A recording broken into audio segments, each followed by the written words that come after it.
Supreme कोर्टाने एक निर्णय दिला,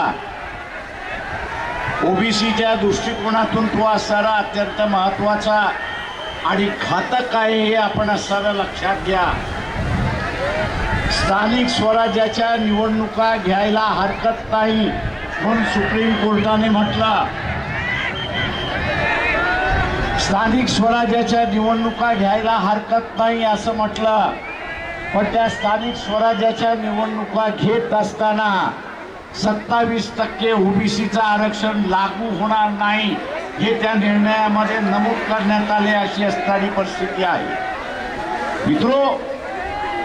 म्हणजे उद्या स्थानिक स्वराज्याच्या निवडणुका होतील, पण त्या निवडणुकीमध्ये ओबीसीला आरक्षण मिळणार नाही। मग ते ग्रामपंचायत असेल, नगरपालिका असेल, महानगरपालिका असेल किंवा इतर स्थानिक स्वराज्याच्या निवडणुका असतील, हा निर्णय चुकीचा निर्णय आहे असं मी त्या ठिकाणी मानतोय। परंतु कुठलाही राजकीय पक्ष या निर्णयाच्या विरोधात आवाज उठवायला तयार नाहीये।